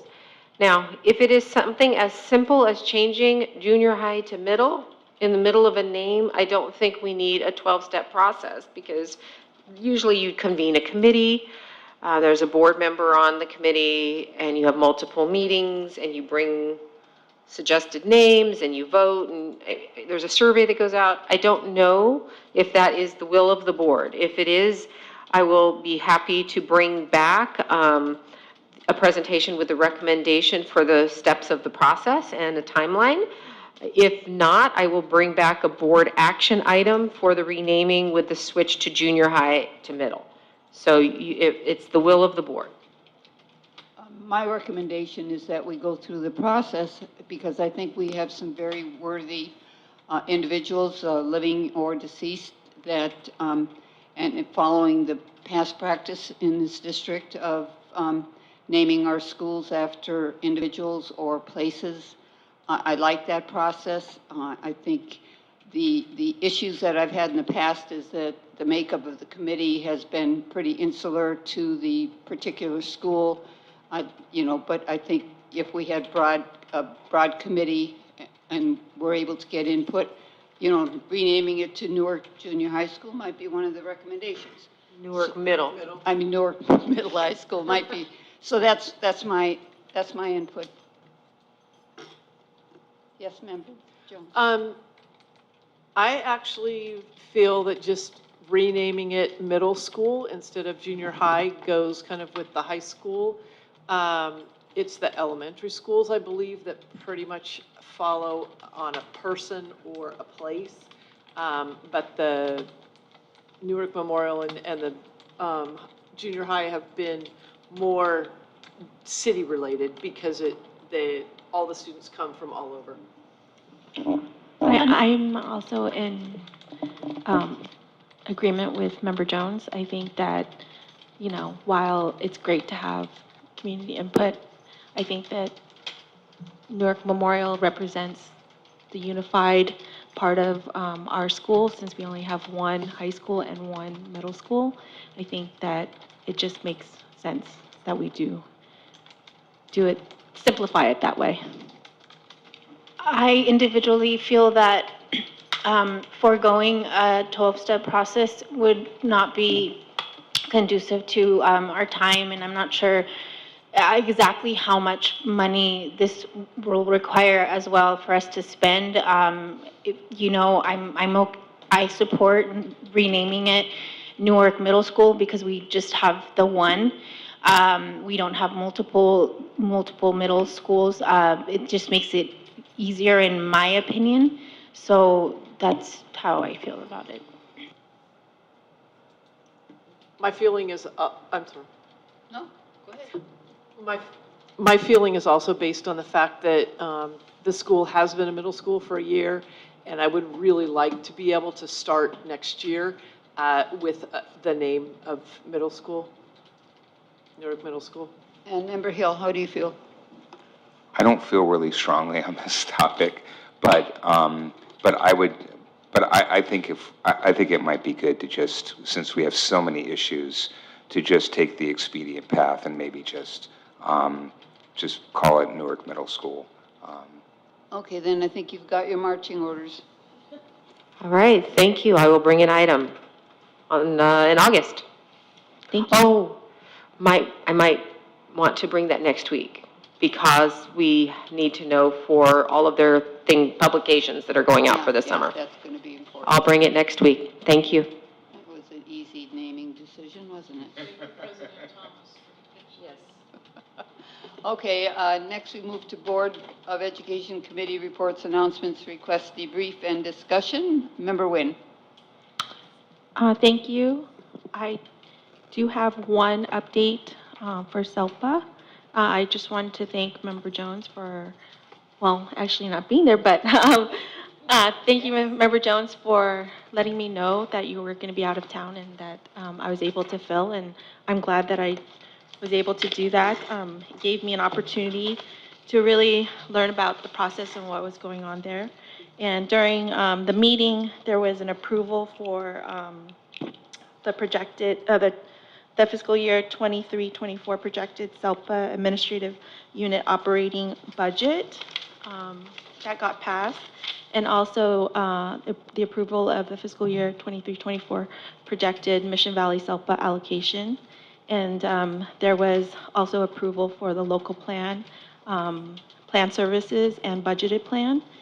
And then they also reported out on the state finances, and there was a legislative update where Ms. Rangel and the committee went to the state for the SELPA governance, accountability, and transparency. They were able to go up there and talk to our representative and really advocate for special education. So I thought that was great. And hopefully next year, maybe we can join them. Okay?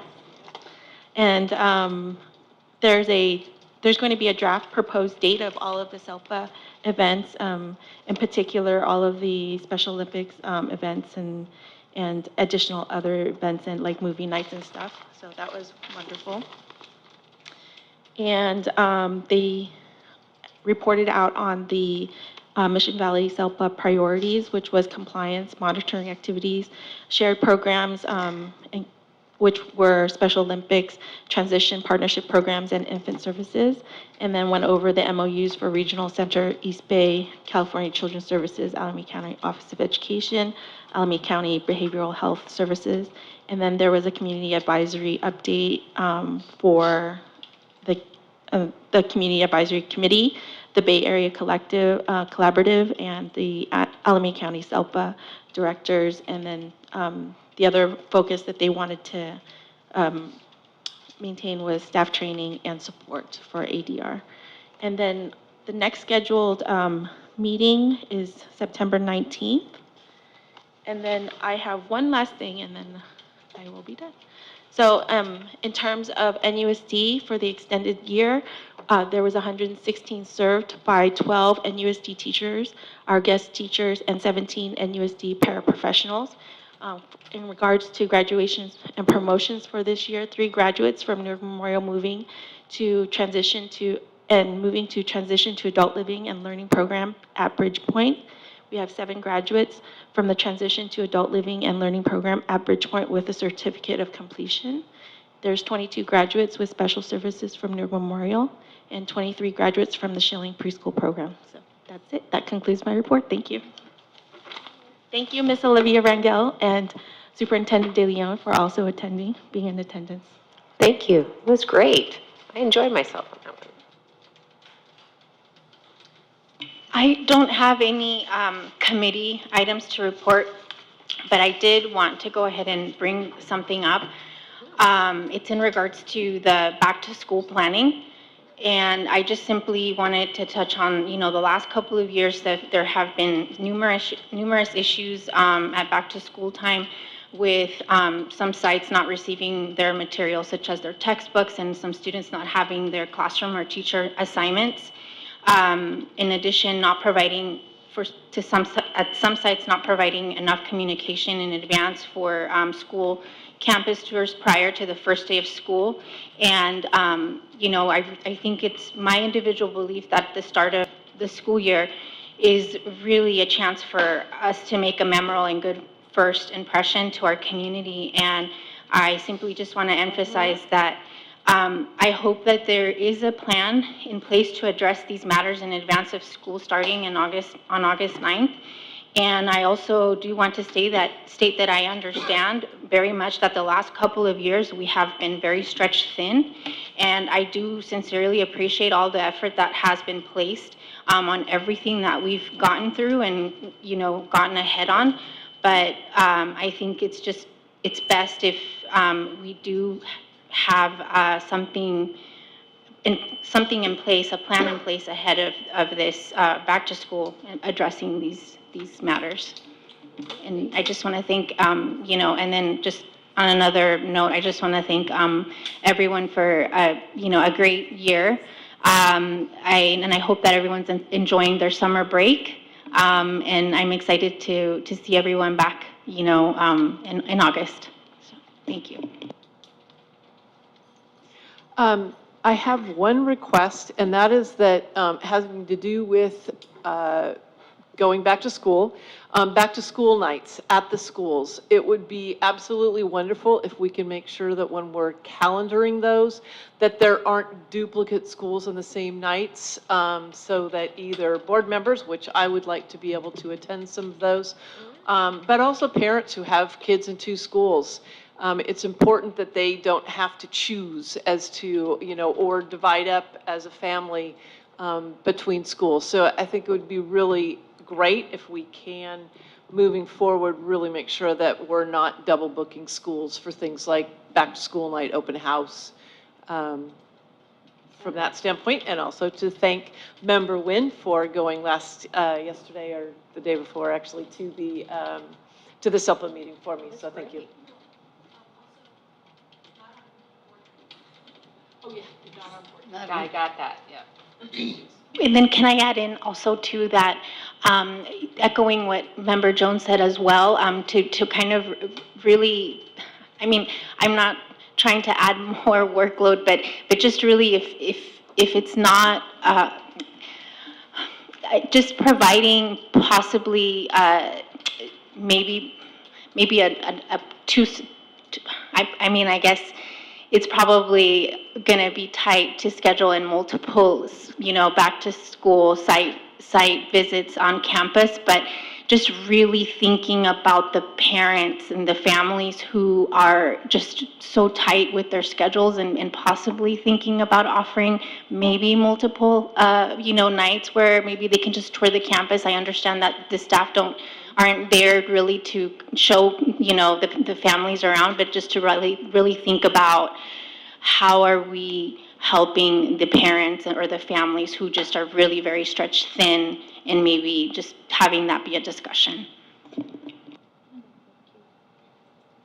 Since we have less than 10 minutes, I'll make it quick. So regarding committee updates, so we have an audit committee meeting on this coming Tuesday at 6 p.m. And we're going to be meeting with the auditor to talk about the audit plan for this past year, and they're going to walk us through that. But we're also going to talk about putting together an RFP process to bid out our audit work, and it's kind of a best practice, and so we're going to talk about that. So that's committee updates. And then the second thing that I wanted to do was to just pass out, this is a sample conflict of interest form, and it came from one of my former clients, the LA Department of Water and Power. And I just want to read it, read just the first part really quickly, because I think that this could solve a lot of issues going forward. So what it says here is an actual conflict of interest or the appearance of conflict of interest arises when there's a clash between an employee's duty to the city of Los Angeles. So again, this is their form. And his or her private interests or allegiances. Such a conflict of interest may arise due to financial, business, professional, or personal relationships, past, present, or foreseeable in the future, with a proposed or actual contracting party, including any subcontractors of that party. In certain situations, relationships between members of your family and contracting parties may also give rise to conflicts of interest. If you are not certain whether any of your relationships with the contracting party, including some contractors, may constitute an actual conflict of interest, you can consult with the city attorney. We'd have to figure out the process for us. But then ultimately, if there is either a real conflict of interest or an appearance of conflict of interest, you have to recuse yourself from that particular transaction. And so this happens on a transaction by transaction basis. And I think if we put something like this in place and just put it in workflow, it should be really straightforward. And I think it will really help improve our contracting process. And so I'm just asking for board members to look at this and consider this, and we can revisit this when we come back in the new year or in the new school year. Thank you. Thank you, sir. I think it's, thank you. I think it's important that we all pay attention to Form 700, our conflict of interest form that each of us fill out. And maybe even it's a time to review to understand which staff members are required also to fill out the conflict of interest form. And in the past, I've been told that at least one board member did not meet the deadline. And so we really need to, that's a process that's very important, that we really need to make sure that those conflict form 700s are submitted. And like Member Plancarte, since you were recently appointed, did you fill out a Form 700? Oh, for So did you fill out the Fair Political Practices form, the conflict of interest form, the Form 700? Do you know? I don't, I'm not sure. See, that's a requirement. Go ahead. That form usually comes from the superintendent's office, so we can have Jody look it up to see if they've been sent out to the board members. Yeah, so that's kind of important part of our process that says, I think, we have to be very conscious of conflicts of interest and I agree that I think we should steer clear of perceived conflicts of interest as well, although that's pretty subjective, so thank you. I just want to thank all the staff for all the yeoman's effort for all of your year-end activities, the promotion ceremonies, the graduation ceremonies. I enjoyed the ones that I attended, and I think you did a great job. Other than that, I hope everyone has a nice summer. I had a medical procedure last week, and I really appreciate the outpouring of well wishes from the board and staff. So I'm feeling great. I'm on the mend, so it's good. With that, that's all I have. Superintendent? I'm looking at the time, and I'm thinking you would love me to say that I have no final thoughts other than to thank everyone, our wonderful board and our wonderful staff for all their hard work tonight and for everything you do for our district. Thank you. Have a good evening. Okay, I would entertain a motion for adjournment.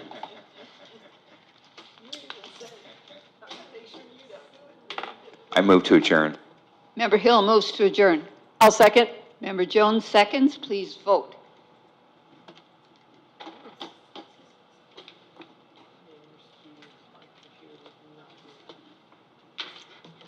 I think considering how much we had on the agenda. That was not bad. It was not bad at all.